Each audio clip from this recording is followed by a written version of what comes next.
السلام علیکم، welcome to FHM اسلامی ایجوکیشن۔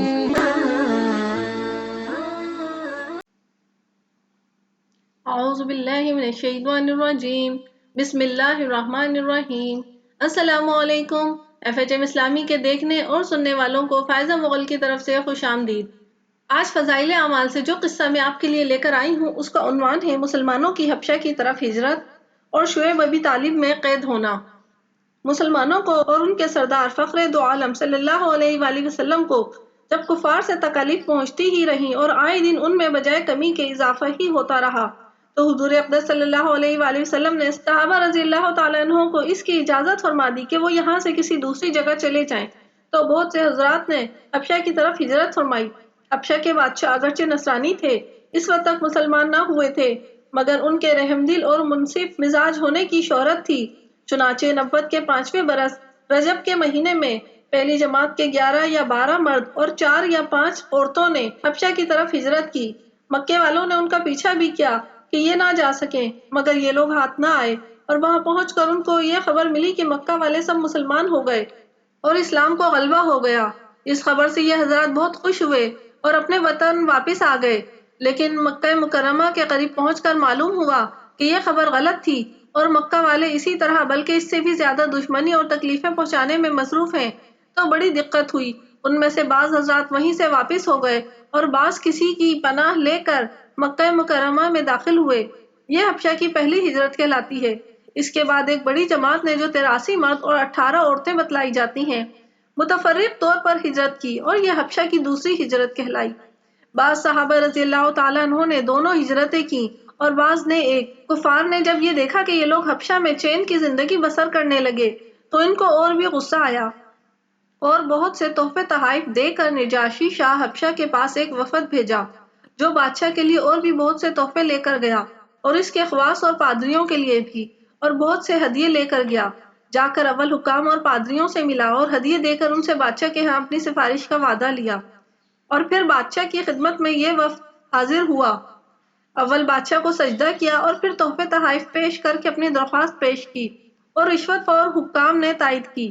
انہوں نے کہا، اے بادشاہ، ہماری قوم کے چند بیوقوف لڑکے اپنے قدیمی دین کو چھوڑ کر ایک نئے دین میں داخل ہو گئے ہیں جس کو نہ ہم جانتے ہیں نہ آپ جانتے ہیں، اور آپ کے ملک میں آ کر رہنے لگے۔ ہم کو شرفائے مکہ نے اور ان کے باپ چچا اور رشتہ داروں نے بھیجا ہے کہ ان کو واپس لائیں، آپ ان کو ہمارے سپرد کر دیں۔ بادشاہ نے کہا، جن لوگوں نے میری پناہ پکڑی ہے بغیر تحقیق کے ان کو حوالے نہیں کر سکتا، اول ان سے بلا کر تحقیق کر لوں، اگر یہ صحیح ہوا تو حوالے کر دوں گا۔ چنانچہ مسلمانوں کو بلایا۔ مسلمان اول بہت پریشان ہوئے کہ کیا کریں، مگر اللہ کے فضل نے مدد کی اور ہمت سے یہ طے کیا کہ چلنا چاہیے اور صاف بات کرنا چاہیے۔ بادشاہ کے ہاں پہنچ کر سلام کیا۔ کسی نے اعتراض کیا کہ تم نے بادشاہ کو آداب شاہی کے موافق سجدہ نہیں کیا۔ ان لوگوں نے کہا، ہم کو ہمارے نبی صلی اللہ علیہ وآلہ وسلم نے اللہ کے سوا کسی کو سجدہ کرنے کی اجازت نہیں دی۔ اس کے بعد بادشاہ نے ان سے حالات دریافت کیے۔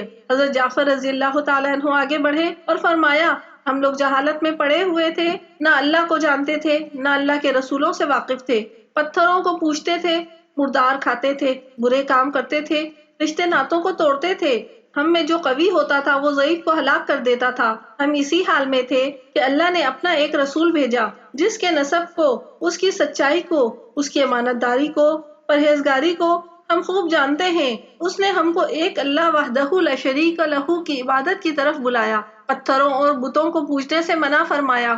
اس نے ہم کو اچھے کام کرنے کا حکم دیا، برے کاموں سے منع کیا۔ اس نے ہم کو سچ بولنے کا حکم دیا، امانت داری کا حکم دیا، صلہ رحمی کا حکم دیا، پڑوسی کے ساتھ اچھا برتاؤ کرنے کا حکم دیا، نماز، روزہ، صدقہ خیرات کا حکم دیا، اور اچھے اخلاق کی تعلیم کی۔ زنا، بدکاری، جھوٹ بولنا، یتیم کا مال کھانا، کسی پر تہمت لگانا اور اس قسم کے برے اعمال سے منع فرمایا۔ ہم کو قرآن پاک کی تعلیم دی، ہم اس پر ایمان لائے اور اس کے فرمان کی تعمیل کی، جس پر ہماری قوم ہماری دشمن ہو گئی اور ہم کو ہر طرح ستایا۔ ہم لوگ مجبور ہو کر تمہاری پناہ میں اپنے نبی صلی اللہ علیہ وآلہ وسلم کے ارشاد سے آئے ہیں۔ بادشاہ نے کہا، جو قرآن تمہارے نبی صلی اللہ علیہ وآلہ وسلم لے کر آئے ہیں وہ کچھ مجھے سناؤ۔ حضرت جعفر رضی اللہ تعالیٰ عنہ نے سورہ مریم کی اول کی آیتیں پڑھیں، جس کو سن کر بادشاہ بھی رو دیا۔ اس کے پادری بھی جو کثرت سے موجود تھے سب کے سب اس قدر روئے کہ داڑیاں تر ہو گئیں۔ اس کے بعد بادشاہ نے کہا، خدا کی قسم، یہ کلام اور جو کلام حضرت موسیٰ علیہ السلام لے کر آئے تھے ایک ہی نور سے نکلے ہیں، اور ان لوگوں سے صاف انکار کر دیا کہ میں ان کو تمہارے حوالے نہیں کر سکتا۔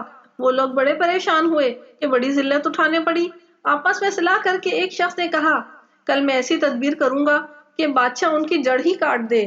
ساتھیوں نے کہا بھی کہ ایسا نہیں چاہیے، یہ لوگ اگرچہ مسلمان ہو گئے مگر پھر بھی رشتے دار ہیں، مگر اس نے نہ مانا۔ دوسرے دن پھر بادشاہ کے پاس گئے اور جا کر کہا، یہ لوگ حضرت عیسیٰ علیہ السلام کی شان میں گستاخی کرتے ہیں، ان کو اللہ کا بیٹا نہیں مانتے۔ بادشاہ نے پھر مسلمانوں کو بلایا۔ صحابہ رضی اللہ تعالیٰ عنہ فرماتے ہیں کہ دوسرے دن کے بلانے سے ہمیں اور بھی زیادہ پریشانی ہوئی۔ بہرحال گئے۔ بادشاہ نے پوچھا کہ تم حضرت عیسیٰ علیہ السلام کے بارے میں کیا کہتے ہو؟ انہوں نے کہا، وہی کہتے ہیں جو ہمارے نبی صلی اللہ علیہ وآلہ وسلم پر ان کی شان میں نازل ہوا کہ وہ اللہ کے بندے ہیں، اللہ کے رسول ہیں، اس کی روح ہیں، اور اس کے کلمے میں جس کو خدا نے کنواری اور پاک مریم کی طرف ڈالا۔ نجاشی نے کہا، حضرت عیسیٰ بھی اس کے سوا کچھ نہیں فرماتے۔ پادری لوگ آپس میں کچھ چخ چخ کرنے لگے۔ نجاشی نے کہا، تم جو چاہو کہو۔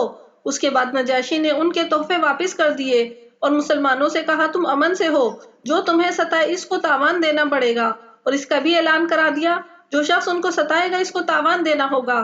خمیس، اس کی وجہ سے وہاں کے مسلمانوں کا اکرام اور بھی زیادہ ہونے لگا۔ اس وفد کو ذلت سے واپس آنا پڑا تو پھر کفار مکہ جتنا بھی غصہ جوش کرتا ظاہر ہے۔ اس کے ساتھ ہی حضرت عمر رضی اللہ تعالیٰ عنہ کے اسلام لانے نے ان کو اور بھی جلا رکھا تھا۔ ہر وقت اس فکر میں رہتے تھے کہ لوگوں کا ان سے ملنا جلنا بند ہو جائے اور اسلام کا چراغ کسی طرح بجھے۔ اسی لیے سرداران مکہ کی ایک بڑی جماعت نے آپس میں مشورہ کیا کہ آپ کھلم کھلا محمد صلی اللہ علیہ وآلہ وسلم کو قتل کر دیا جائے، نعوذ باللہ۔ لیکن قتل کر دینا بھی آسان کام نہ تھا، اس لیے کہ بنو ہاشم بھی بڑے جتھے اور اونچے طبقے کے لوگ شمار ہوتے تھے۔ وہ اگرچہ مسلمان نہیں ہوئے تھے مگر جو مسلمان نہیں تھے وہ بھی حضور اقدس صلی اللہ علیہ وسلم کے قتل ہو جانے پر آمادہ نہیں تھے۔ اس لیے ان سب کفار نے مل کر ایک معاہدہ کیا کہ سارے بنو ہاشم اور بنو عبد المطلب کا بائیکاٹ کیا جاوے، نہ ان کو کوئی شخص اپنے پاس بیٹھنے دے، نہ ان سے کوئی خرید و فروخت کرے، نہ بات چیت کرے، نہ ان کے گھر جائے اور نہ ان کو اپنے گھر میں آنے دے، اور اس وقت تک صلح نہ کی جائے جب تک وہ حضور صلی اللہ علیہ وآلہ وسلم کو قتل کے لیے حوالے نہ کر دیں۔ یہ معاہدہ زبانی ہی گفتگو پر ختم نہیں ہوا بلکہ یکم محرم سن 7 ہجری 90 کو ایک معاہدہ تحریر لکھ کر بیت اللہ میں لٹکا دیا گیا تاکہ ہر شخص اس کا احترام کرے اور اس کو پورا کرنے کی کوشش کرے۔ اور اس معاہدے کی وجہ سے 3 برس تک یہ حضرات 2 پہاڑیوں کے درمیان ایک گھاٹی میں نظر بند رہے کہ نہ کوئی ان سے مل سکتا تھا اور نہ یہ کسی سے مل سکتے تھے، نہ مکہ کے کسی آدمی سے کوئی چیز خرید سکتے تھے اور نہ ہی باہر سے آنے والے کسی تاجر سے مل سکتے تھے۔ اگر کوئی شخص باہر نکلتا تو پیٹا جاتا اور کسی ضرورت کا اظہار کرتا تو صاف جواب پاتا۔ معمولی سا سامان غلہ وغیرہ جو ان لوگوں کے پاس تھا وہ کہاں تک کام دیتا۔ آخر فاقوں پر فاقے گزرنے لگے اور عورتیں اور بچے بھوک سے بیتاب ہو کر روتے اور چلاتے۔ ان کے اعزاء کو اپنی بھوک اور تکالیف سے زیادہ ان بچوں کی تکالیف ستاتی۔ آخر 3 برس کے بعد اللہ کے فضل سے وہ صحیفہ دیمک کی نظر ہوا اور ان حضرات کی یہ مصیبت دور ہوئی۔ 3 برس کا زمانہ ایسے سخت بائیکاٹ اور نظر بندی میں گزرا۔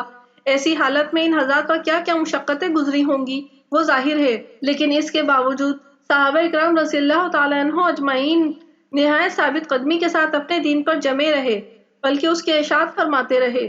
یہ تکالیف اور مشقتیں ان لوگوں نے اٹھائی ہیں جن کے آج ہم نام لیوا کہلاتے ہیں اور اپنے کو ان کے متبع بتلاتے ہیں اور سمجھتے ہیں کہ ہم لوگ ترقی کے باب میں صحابہ اکرام رضی اللہ تعالیٰ عنہ اجمعین جیسی ترقیوں کے خواب دیکھتے ہیں۔ لیکن کسی وقت ذرا غور کر کے یہ بھی سوچنا چاہیے کہ ان حضرات نے قربانیاں کتنی فرمائیں اور ہم نے دین کی خاطر، اسلام کی خاطر، مذہب کی خاطر کیا کیا۔ کامیابی ہمیشہ کوشش اور سعی کے مناسب ہوتی ہے۔ ہم لوگ چاہتے ہیں کہ عیش و آرام، بددینی اور دنیا طلبی میں کافروں کے دوش بدوش چلیں اور اسلامی ترقی ہمارے ساتھ ہو۔ یہ کیسے ہو سکتا ہے؟ ترسم نرسی بقائے اے عربی، کئی راہ کو تو میروتی بترکستان است۔ ترجمہ: مجھے خوف ہے او بدوی کہ تو کعبے کو نہیں پہنچ سکتا، اس لیے کہ یہ راستہ کعبے کی طرف دوسری جانب ترکستان کی طرف جاتا ہے۔ امید ہے آپ کو میری یہ ویڈیو اور یہ کوشش پسند آئی ہوگی۔ اگر آپ کو یہ میری ویڈیو تھوڑی سی بھی پسند آئی ہے تو پلیز اس چینل کو سبسکرائب، لائک اینڈ شیئر ضرور کیجیے اور اپنے دوستوں اور رشتہ داروں سے بھی کروائیے۔ آپ کی سبسکرپشن ہماری حوصلہ افزائی کی وجہ بنتی ہے۔ اپنا اور اپنے عزیزوں کا خیال رکھیے اور مجھے بھی اپنی دعاؤں میں ضرور یاد رکھیے. بہت شکریہ. السلام علیکم. جزاک اللہ. Thanks for watching. Please subscribe, like and share our channel.